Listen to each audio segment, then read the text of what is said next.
Bienvenidos a un nuevo vídeo de 1 cada 8 horas. Estamos asistiendo al desmantelamiento de lo público, de la educación pública, servicios sociales y sanidad pública. La energía, los aviones y los trenes hace tiempo que los perdimos. En vez de desmantelamiento, podríamos haber utilizado reestructuración, ajuste, rescate, salvación, pero entre todas las vertientes que intentan explicar lo que ocurre con el sistema sanitario, creemos que la que mejor refleja la realidad y en estos minutos intentaremos explicar por qué.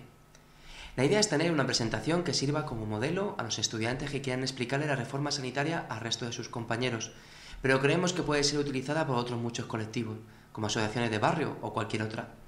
De este modo, se han elaborado dos documentos, una presentación en la que solo hay imágenes y gráficas y un documento de texto.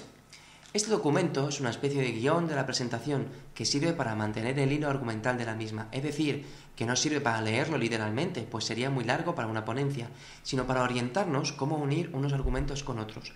Cada imagen mantiene el orden de la presentación y en este documento se ven muy pequeñas, porque en este caso solo sirven para saber cuál va antes y cuál va después. Se ha dividido en 5 apartados, que, aunque ya están un poco desactualizados, puesto que los hicimos para el comienzo de la reforma allá por el año 2012, creemos que pueden orientarnos bastante bien para entender cómo hemos llegado hasta aquí. Los 5 apartados son sistemas de salud, distribución del gasto y prestaciones, reformas y afectados, responsabilidades y lucha. En definitiva, y en cuanto a lo que nos acontece, creemos que una buena actividad por nuestra parte sería la de informar de lo que está pasando a los estudiantes, a la ciudadanía, a los médicos y al profesorado que podamos. Para ello hemos de informarnos y formarnos, y a partir de ahí conseguir que la palabra universidad recupere algo de su valor. Por último, las imágenes que aparecen en la presentación tienen autor. A algunos les hemos podido comunicar que estamos utilizando su obra y a otros no. En todo caso, puedes copiar, modificar y difundir este texto cuando lo consideres, siempre sin ánimo de lucro. Nosotros tampoco lo tenemos. Y reafirmar nuestro agradecimiento a los viñetistas. Bloque 1. Sistema sanitario y formación y comparativa con otros. Antes de poder opinar, hemos de saber de qué estamos hablando, y para ello tenemos que recabar información de cómo se crea el sistema sanitario que ahora nos resulta tan familiar, pero que en algún momento tuvo que ser creado. En realidad, no deberíamos ver el sistema sanitario como algo aislado, como un apartado del Estado que se encarga de la salud y punto. Esto podría ser un sistema sanitario. En él intervienen muchos factores, desde los propios trabajadores de este sistema a los pacientes de los que se ocupan, desde gerencia hasta el gobierno que lo dictamina, proveedores, leyes, marco de actuación del que dotamos al sistema, así como la relación con otras estructuras, como la alimentaria, transporte, bancaria. No tener una casa afecta directamente a nuestra salud real y percibida, mucho más que el tabaco, por ejemplo. Es decir, el estudio completo de este sistema es complejo y puede que inabarcable. De todas formas, y aunque esto sea así, los rasgos generales y sobre todo los intereses que mueve no están tan ocultos y a veces son más que evidentes. Así pues, empecemos. Hemos vivido por encima de nuestras posibilidades. Debemos tener un coche, cambiar de móvil, trabajar más por menos, comprar más con menos, todo para mejorar la economía productiva. Comprar más para producir más, tener y tener más para que la rueda no pare. Se nos dice eso continuamente, desde el gobierno como acto de responsabilidad, de patriotismo, desde la publicidad como derecho. Se nos repite una y mil veces como las mentiras para convertirlas en verdad. Y ahora hemos vivido por encima de nuestras posibilidades. No quiero otro coche, quiero educación para mis hijos, pero eso es vivir por encima de nuestras posibilidades. No quiero cambiar de casa, quiero que no me la roben, pero eso es vivir por encima de nuestras posibilidades. No quiero cambiar de móvil, quiero no tener que cambiar a una aseguradora privada para conseguir cobertura sanitaria, pero eso, nos dicen, es vivir por encima de nuestras posibilidades. Si invertimos en objetos, ya sean inútiles o no, necesarios o no, es bueno para la economía, para todos.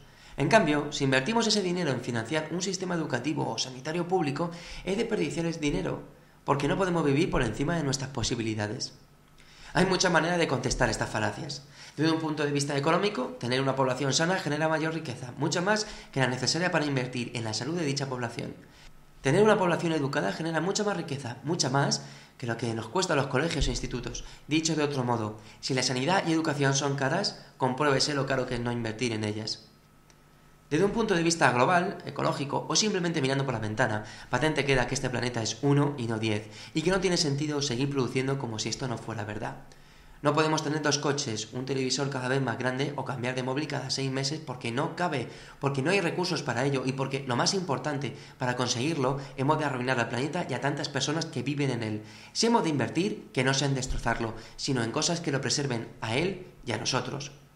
Y por último, moralmente, porque sí, no es de razón dar todo nuestro dinero a unos estamentos que nos esquilman quitándoselo a la salud y a la educación de las generaciones venideras, nuestras generaciones. No lo es confundir privilegios con derechos. La corrupción política es un privilegio que nos hemos permitido tener. La educación y la sanidad no, son derechos. Conseguidos por la lucha de los ciudadanos con su sangre, sudor y lágrimas. Conseguidos para todos, también para los que nos los quieren robar.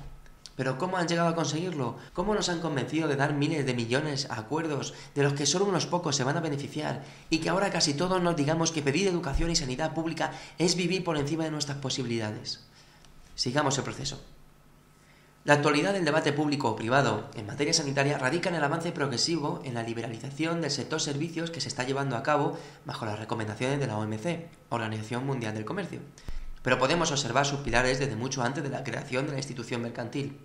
Algunas pinceladas se podrían concretar siguiendo los eventos que se generaron a lo largo de estos 2 siglos pasados, tras los periodos de crisis repetida, pues no pensemos que el actual es algo nuevo.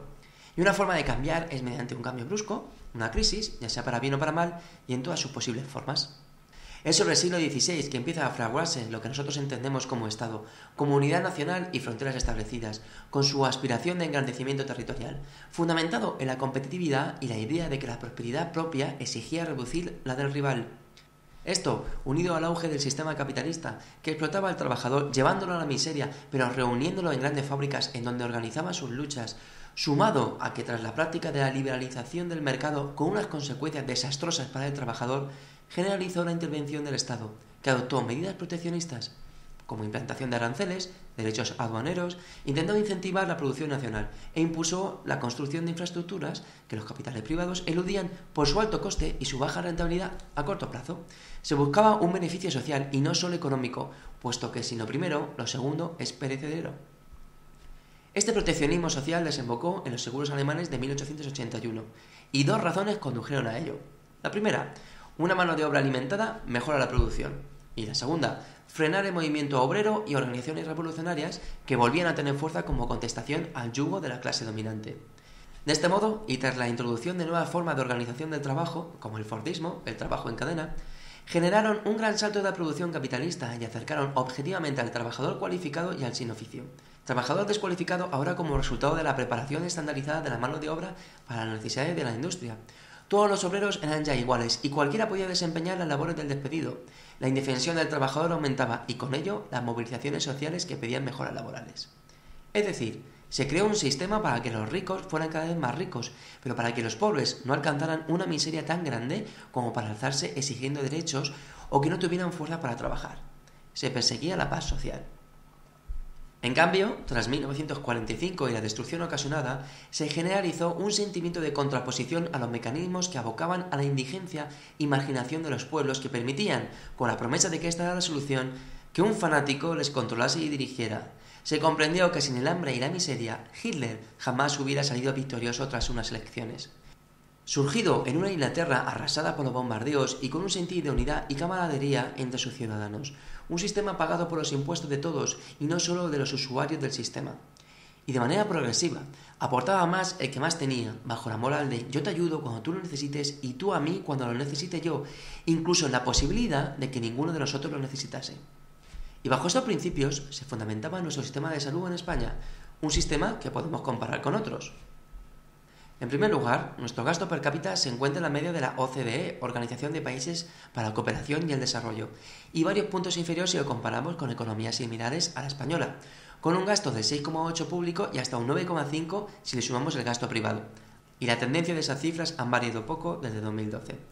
Aquí la primera falacia, no nos gastamos más en salud que el resto de países con un desarrollo parecido, sino menos. No solo eso, sino que además este presupuesto en gasto per cápita ha disminuido los presupuestos del Estado en proporción al crecimiento del PIB. Si comparamos el crecimiento del gasto en salud en tanto por ciento del PIB en el periodo de 1997-2007, nos damos cuenta que también España es uno de los países que menos ha aumentado su presupuesto. Por tanto, no es verdad que gastemos más dinero que otros países. En cambio, somos uno de los países con más bajo nivel de ingresos tributarios con respecto al PIB, sobre todo de grandes fortunas y capitales, con unos impuestos directos muy disminuidos con respecto a la media europea a expensas de los indirectos. Es decir, en España se recauda poco y, sobre todo, lo que se recauda es sobre la clase trabajadora, dejando de lado las grandes fortunas y capitales. Un ejemplo de ello serían las ICAP tributando el 1%, sin distinguir de nivel de ingresos ni progresión en la aportación del dinero.